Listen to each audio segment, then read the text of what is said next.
Can you believe that sometimes a man's entire life can change because of two small shadows, trembling under a thorny mesquite bush on a scorching afternoon in the frontier, when the wind carried the smell of burning earth and the howl of coyotes echoed off the ridges? Young Ethan Caldwell thought that day would be like every other, weary, lonely, and filled with dust. But then, in just a single moment, his eyes fixed on something, and everything was different. Before I lead you deeper, let me pause right here. If this story stirs even a small tremor in your heart, please hit that like button to show your support. And tell me in the comments where you're listening, from whether it's a busy city or a quiet porch looking out over fields. I promise, if you stay with me until the end, what awaits won't be just another Western tale, but a journey about humanity itself, about loneliness, compassion, and how one man learned to find family again in a harsh desert. The setting was New Mexico Territory, 1869. Ethan Caldwell was just 20 years old, the age when many young men back east already had homes and wives. But in the West, 20 meant calloused hands and tired bones, nights spent on cold wooden floors, and endless days staring into the barren horizon. He had pieced together a small cabin, its roof tilting down the hillside. When it rained, water poured in as if to remind him that life would never be easy. His few goats were restless, and the last one had broken through the fence, forcing him to track it out into the dry wash. That was when he saw them. 2 children, thin, dusty, eyes dark and alive even in the burning light. They crouched under a low mesquite, as if the very earth had already abandoned them.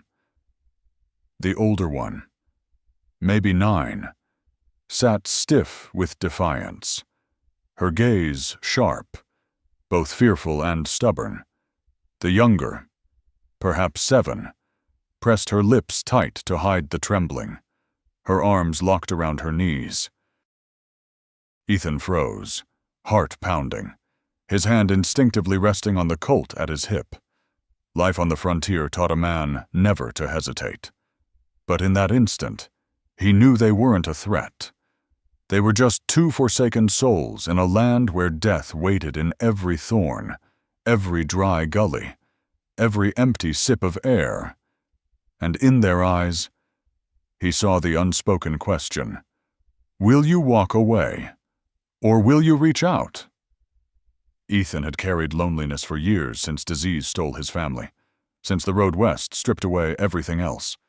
He had grown used to a house filled with nothing but wind, to meals of dry corn cakes and salt. Yet standing before those children, his loneliness was no longer just his burden.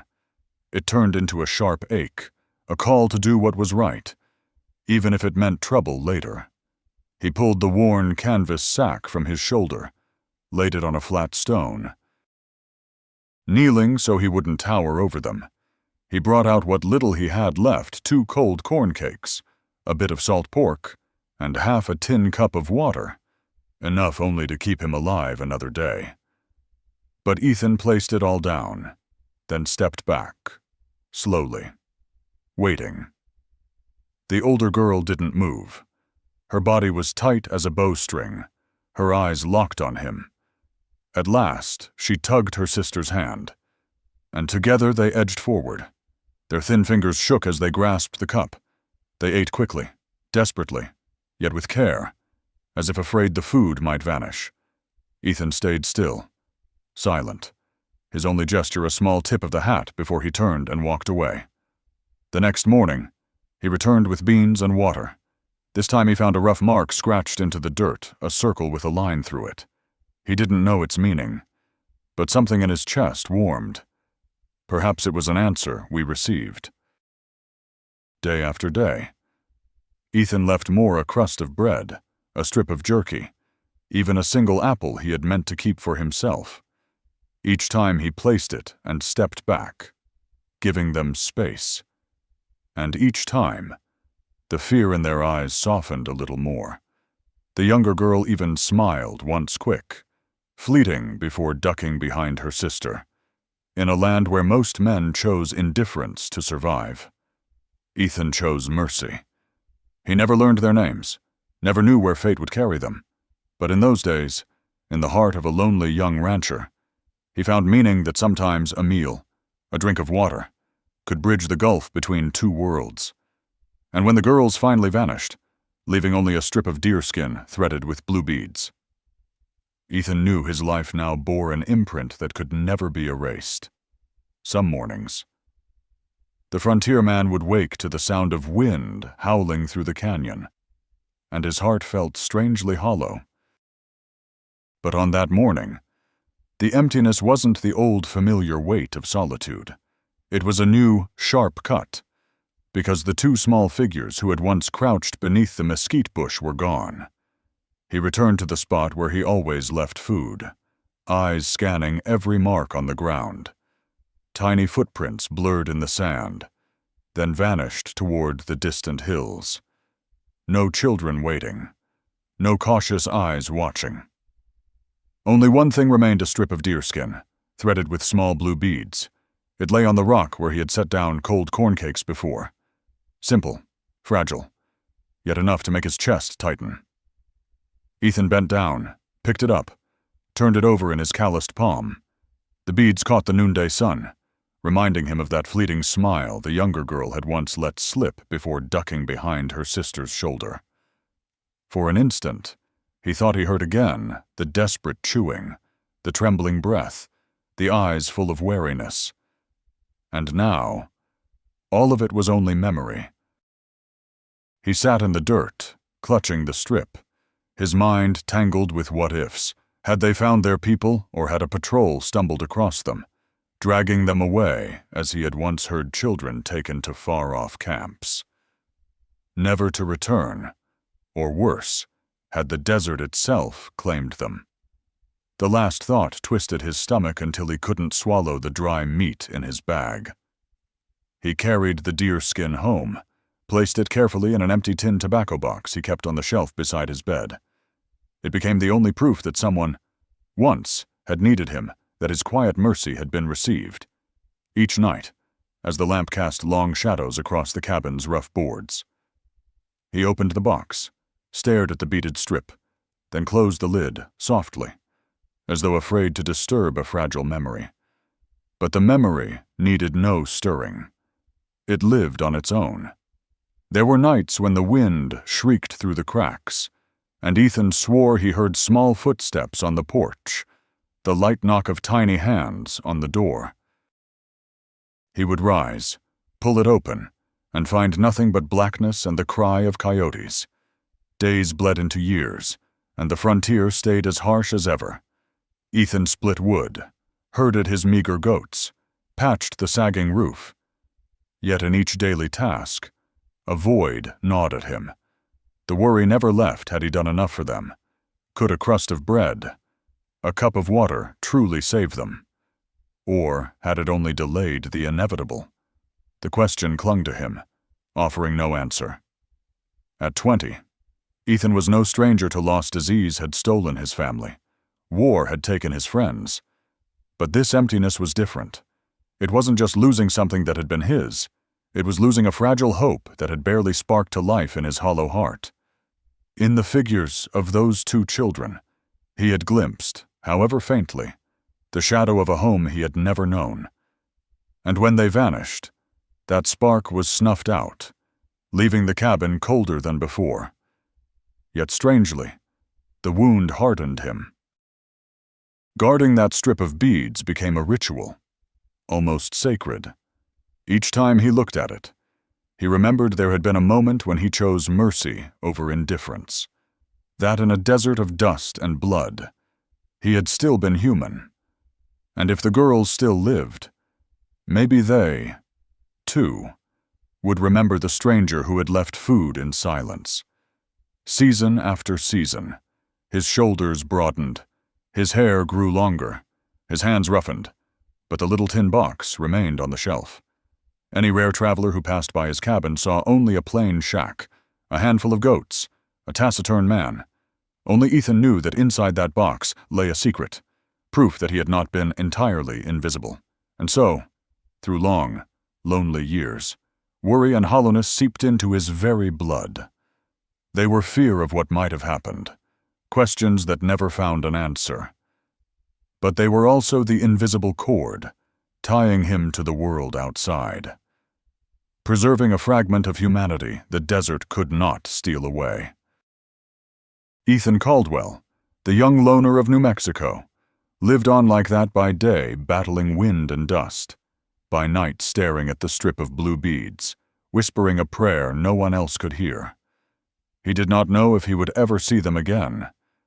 Yet, deep inside, he clung to that small hope, even as worry and emptiness wrapped around him like the darkness of the frontier. There are nights when the rain on the frontier pounds the roof like a hammer, forcing a man to stop his stitching and glance at the lantern swaying in the draft. Ethan Caldwell had grown used to the rain, used to solitude, used even to the dull hollowness that had lived inside him for 15 long years. But on that night, beneath the roar of the storm, another sound broke through 2 clear knocks, steady, unhurried, yet sharp enough to stop his heart. Out here, no one came calling on a loner in the middle of a storm unless it meant trouble. Ethan set the strip of harness leather aside, rose, his hand brushing the worn colt at his hip. He stepped to the door, lifted the latch, and when the lamplight spilled into the rain, he froze. 2 women stood there, rainwater pouring from their hair, dresses clinging to their bodies. One was taller, her dark eyes proud and steady, the other smaller, shivering, yet her gaze glimmered bright beneath the downpour. In the span of a single breath, memory surged 2 thin children crouched beneath a mesquite bush, eyes defiant and afraid. Now they were grown, strong, yet unmistakable. Ethan said nothing. He simply stepped back, holding the door open. When it shut behind them, the small cabin filled with a strange warmth, the smell of wet earth mingled with wood smoke and leather. He trimmed the lamp, lowered the flame. In its glow, the taller woman unwrapped a damp bundle of cloth and laid it on the table. Inside lay a strip of deerskin stitched with blue beads, the twin of the one he had kept all these years. For a moment, time itself seemed to stop. Slowly, Ethan crossed to the shelf, brought down the old tin box, opened it. The faded strip he had carried for 15 years lay inside. He set it next to the new one. 2 strands of blue beads, side by side, glinting in the lamplight, completing a story left unfinished. His throat tightened, but instead of speaking, he crouched at the stove, fed the fire higher, and set out bread, beans, and coffee.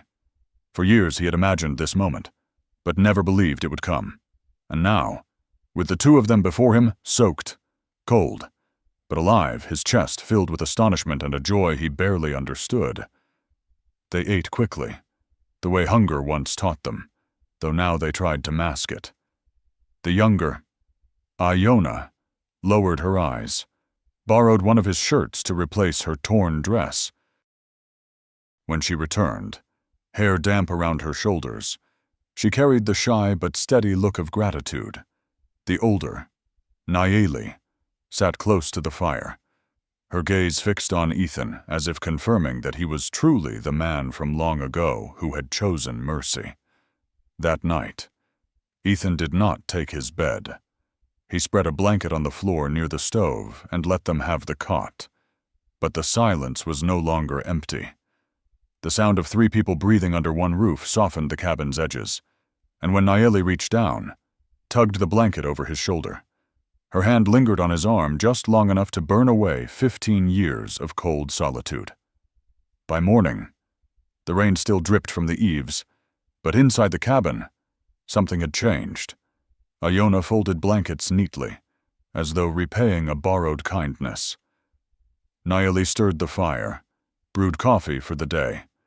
Ethan stood quietly, watching, outside. The goats bleated. The sun pushed over the ridge, and he knew life had entered a new chapter. The shock of that stormy night had not yet faded, and already joy had taken root. In a humble wooden cabin on the New Mexico frontier, a story had been mended the lonely rancher who once fed 2 starving children, and the 2 women who returned, carrying not just beads, but the promise of a beginning. It was not only thanks, it was a sign of something more, something Ethan had never dared hope for in a life carved from dust and wind. In the days after that stormy night, the cabin that had once known only silence began to change. No longer was it just Ethan's 2 hands struggling with firewood, meager meals, and a sagging roof. Now 3 people shared the work, and from it, a new rhythm of life quietly took shape. At dawn, when the sun still burned red behind the ridges, Ethan would rise early to check the goats. But now he often found Nayeli already standing on the porch, hair tied back, shoulders wrapped in the worn hide jacket he had given her. She carried a full bucket, setting it down firmly like someone who had known labor all her life. Inside, Iona tended the fire, her hands turning corn cakes so they browned at the edges and filled the cabin with their warm scent. Ethan paused in the doorway, breathing in smoke and bread, and felt something stir a sense of home he thought long buried. By day, the 3 of them mended what was broken. The fence around the goat pen, once leaning and loose, was straightened. Ethan drove posts and pulled wire. Nayeli swung the hammer with sure strokes, and Iona tied each knot tight and careful, watching them move in step. Ethan sometimes wondered if they hadn't been living together far longer than just a handful of days. In the afternoons, when the sun dipped low, they rested on the cabin steps. Nayeli sat quiet, her gaze steady, while Iona bent over Ethan's worn shirt, sewing neat lines of white thread across the fabric. The sound of the needle, the sight of her hands mending something of his, filled him with a lightness he had not known in years. Soon the supplies began to run thin. Ethan knew he would have to ride into town, something he had always done quietly, hardly noticed. But now, it was different. When he spoke of the trip, Nayeli said firmly, "We will go with you." Her words carried no request. They were a declaration. Ethan hesitated, wary of the town's stairs, but at last he nodded. They rode together on his rough wagon, wheels groaning over stone. Iona wrapped a blanket around her shoulders, watching the cottonwoods slide past. Nayeli sat close at his side, chin lifted, eyes fixed forward. In that moment, Ethan realized he was no longer traveling the road alone. The little town came into view, wooden storefronts, a dusty square, and curious eyes. When Ethan tied the mule at the store, the yard went still for a breath. 2 Apache women stepped down, sure-footed, refusing to flinch. Ethan walked between them, his back straight, his voice calm as he listed. 50 pounds of flour, a sack of salt, lamp oil, thread. He felt the whispers stir at the back of the store, saw the sideways glances. But instead of lowering his voice, he let it ring clear. Put it all on Ethan Caldwell's account. A simple sentence, yet heavy with meaning. These women were no strays. They belonged to his home. Nayeli's head tilted slightly, lips pressed to hide emotion. Iona placed a small box of needles on the counter, looking to him for approval. Ethan gave a small nod. In that moment, the 3 of them understood without speaking they were building a family, no matter what the town thought.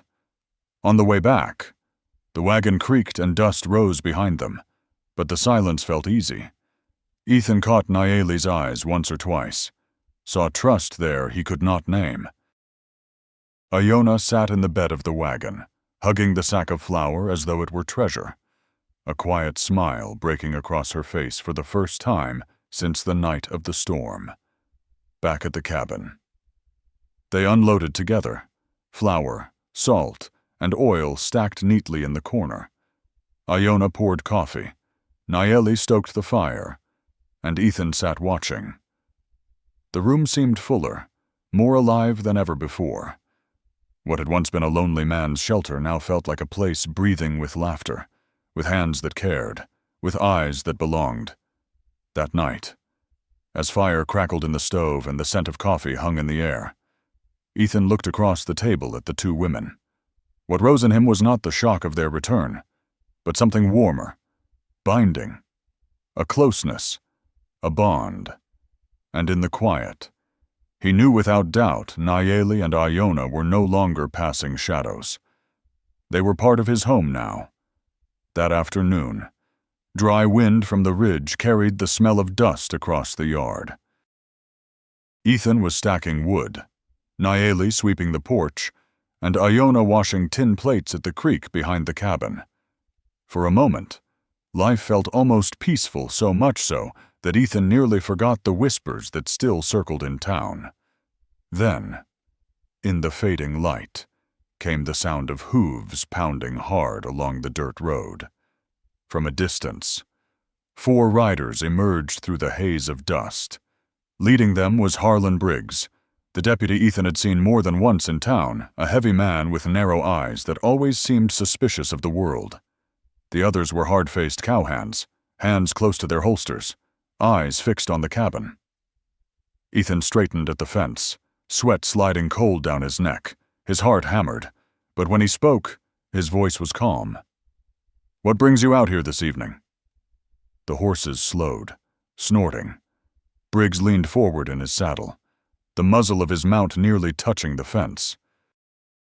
"Folks say 2 Apache women are holed up here," he said lazily, though the threat in his tone was clear.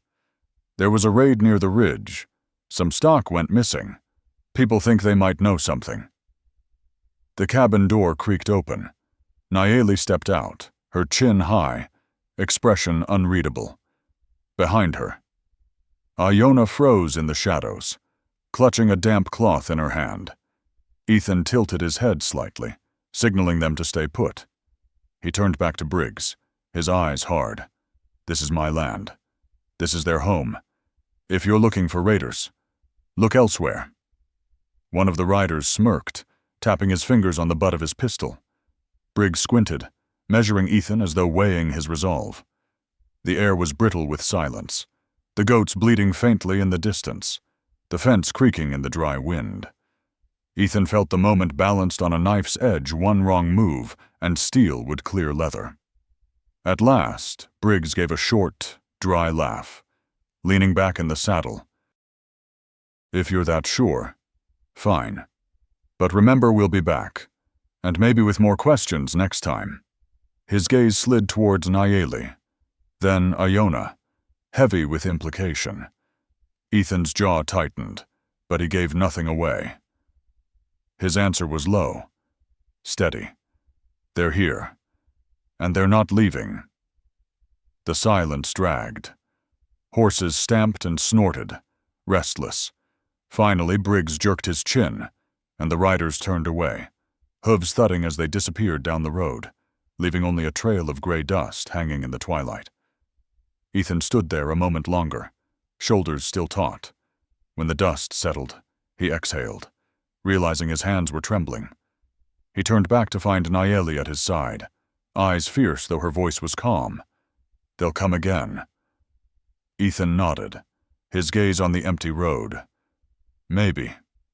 But they'll get the same answer."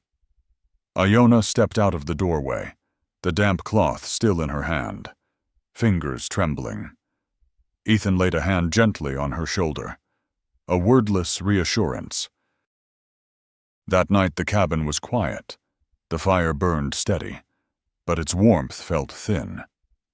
Ethan leaned his old rifle against the doorframe not as a threat, but as a promise to himself. The peace that had just begun was fragile, and he would be the one to guard it. As the wind moaned from the ridge and the darkness settled, Ethan lay on the floor as before, listening to the steady breaths of the 2 women in the room. Despite the weight pressing on his chest, he felt something unshakable form inside him if danger came. He would face it, because this was no longer the lonely cabin of a solitary man. It had become a home, and he would defend it at any cost. After the tense standoff with Harlan Briggs and his riders, the little cabin fell into silence. But it was not the hollow silence of loneliness anymore. It was a thick, warm stillness, the kind that holds three people breathing under one roof, watching one another in quiet understanding. From that moment, something had shifted. Fear no longer kept them apart. It began to draw them closer. The next day, Ethan climbed the roof to mend a section the wind had torn loose. He said nothing. But when he turned, Nayeli was already there, hammer in hand, steady as if she had been waiting. Without a word, she braced the board while he drove the nails, each strike ringing strong and sure, not far off. Iona sat with needle and thread, patching the tear in Ethan's shirt. Her small hands moved quickly, her head bent in the lamplight. Three people working together. No wasted words, and yet every gesture spoke of care. Ethan, a man long used to solitude, found himself noticing the smallest things. The way Nayeli quietly poured him an extra cup of coffee after he came in from the goats. The way Iona placed a clean cloth on the table just as he reached for something to wipe his hands. No one spoke of it, but those little acts of thoughtfulness softened the cabin, turned it from shelter into home. At supper, the three gathered at the narrow table, the lamp casting its gold across their faces. Ethan was never much for talk, but his eyes lingered on Nayeli Strong, decisive, a woman whose gaze met the world unflinching. Sometimes their hands brushed on the rough wood, and though both would draw back, the look they shared said enough. Iona was gentler, quieter. She rarely spoke, but sometimes smiled at Ethan's clumsy stories, or when her sister's voice turned too stern. That smile was like a soft breeze across the desert, easing whatever weight lingered. Once, after a long day, Ethan returned, weary, shoulders aching. Without a word, Iona brought a small bowl of warm water for his hands. Their eyes met for only a moment, but in that moment lay something deeper than words. Nayeli's strength often filled the room, even to the point of heaviness, but Ethan saw in it her way of guarding what mattered. Iona, with her quiet grace, smoothed over the edges. The contrast bound them together, making Ethan feel he no longer carried the burden of survival alone. One night, when the fire had burned to embers, Ethan lay on the floor as usual. This time, Iona stooped, laying a thicker blanket across him. In the dim glow, their eyes met, shy but steady. Another night, when the wind rattled the door, Nayeli stood beside him, her hand resting on the old rifle as if to say, "If trouble comes, I will stand here too." From such small gestures, a bond grew. No vows were spoken, no demands made. Yet in the touches, the glances, the meals shared, their choice was clear. In that small cabin, hesitation faded. No one seemed a guest anymore. Instead, closeness settled in true, unashamed.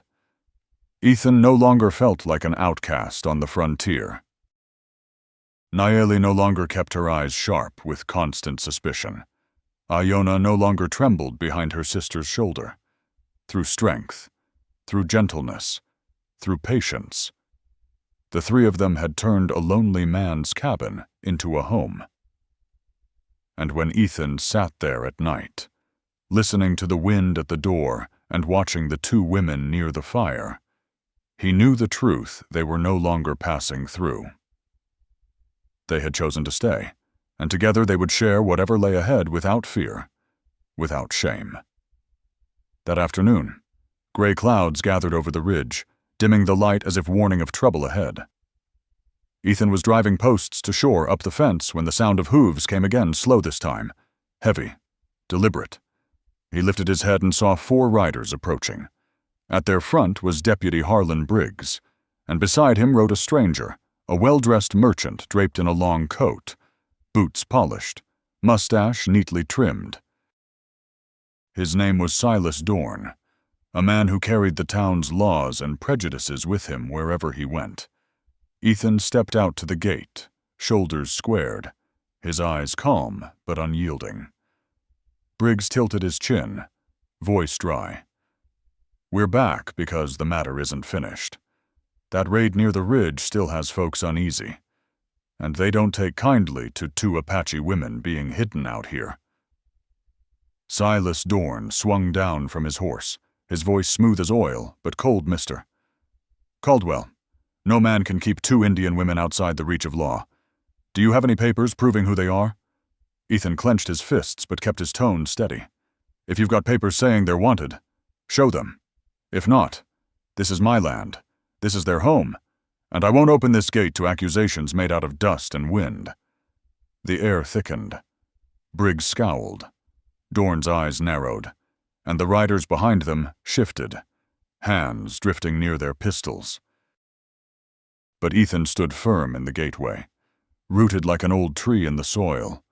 For a long, taut moment, it seemed the air itself might crack.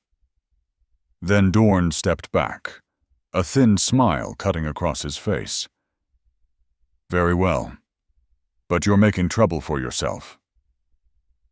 They turned their horses and left, dust rolling behind them. Ethan stood until they were gone, then turned back toward the cabin. At the threshold, Nayeli and Iona were waiting. Nayeli's eyes shone with fierce trust, her lips pressed tight.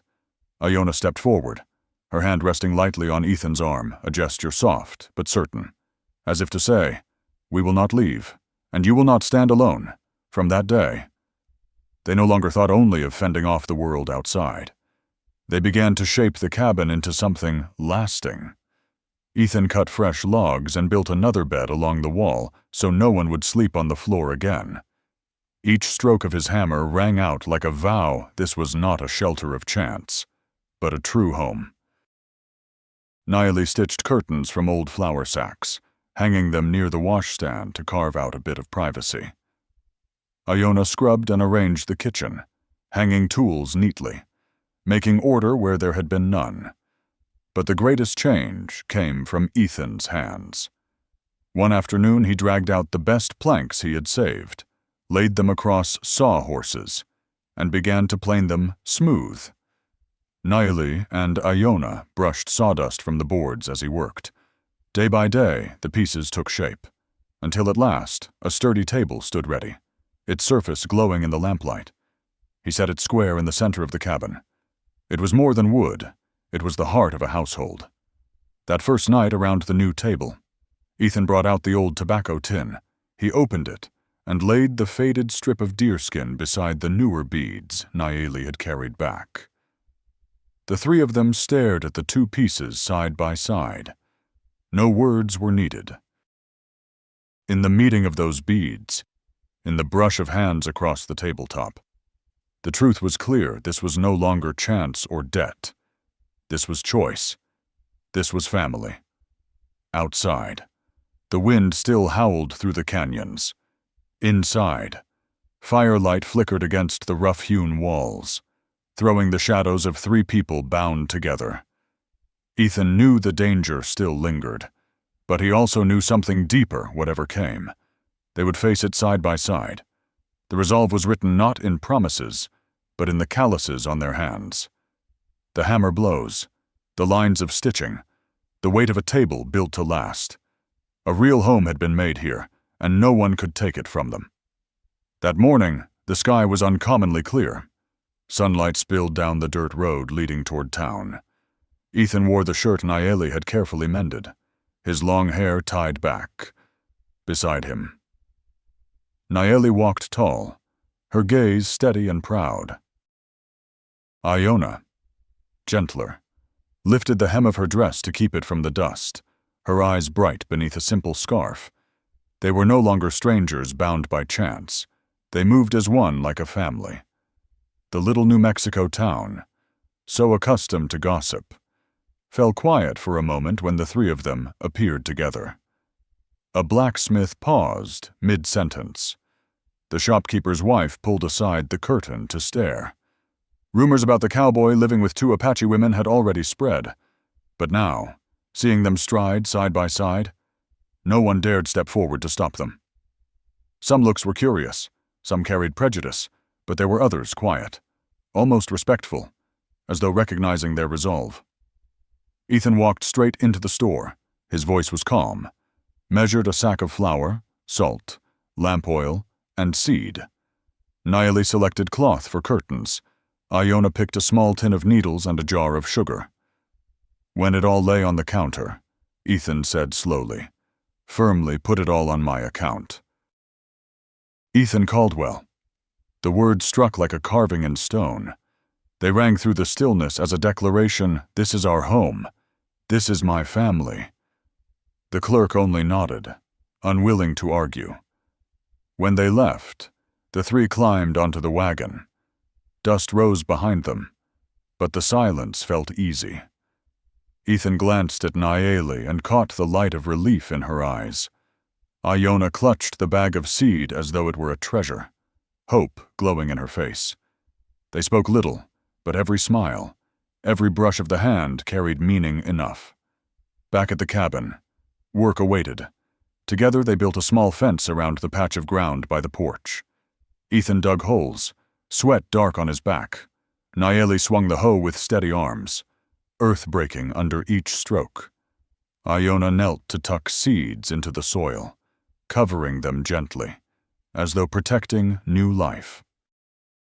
In the sound of the wind and the goats calling across the pen, they all knew it. This was not the house of loneliness anymore, but the start of something lasting. The days that followed fell into rhythm. At dawn, Ethan led the goats. Nayeli cut grass for feed. Iona swept the hearth. At noon, they rested beneath the cottonwoods, passing around cornbread still warm from the fire. By evening, they watered the garden, watching green shoots poke up from the dry ground. In those small things, Ethan felt the weight slip from his shoulders. Nayeli's stern face softened into rare smiles. Iona sometimes sang as she worked, her voice light as running water. At night, the cabin glowed with lamplight, the new table Ethan had built standing strong at its center. Upon it they laid the two beaded strips, the faded deerskin from the past, and the blue beaded strand Nayeli had brought back. The beads shimmered under the flame, binding yesterday to today, marking the journey from hunger and fear to family. No words were needed. Iona's hand slipped onto Ethan's. Nayeli's pressed firm on the other side. Their eyes met across the table. Knowing the truth, loneliness was behind them now. Ahead was a life chosen together with love, with trust, with responsibility. For those of you listening, especially those of you who've lived enough years to know what truly matters, you can feel the peace in that scene. A man who thought he'd lost everything found a family. Two women who once had no place now had a home. Three souls, bound not by chance, but by choice. And if you believe, as I do, that life's greatest wealth isn't measured in money or fame, but in who shares your table, then stand with Ethan, Nayeli, and Iona. Offer them your encouragement. Carry them in your prayers. Because, like any home, theirs still needs the strength of faith and goodwill. So what do you think Ethan should do next? Should he expand the garden and grow the herd, building toward a larger household? Or should he and the sisters raise a new house, bigger and sturdier, to replace the cramped old cabin? Every step from here will carry the weight of their shared choice. But whatever road lies ahead, one thing is certain: they will walk it together. And from now on, the cabin on that lonely stretch of frontier will no longer echo with emptiness. It will ring with laughter, with voices, with the sounds of life. A new chapter has begun, steady and enduring, like the two strips of beads glowing side by side on their table.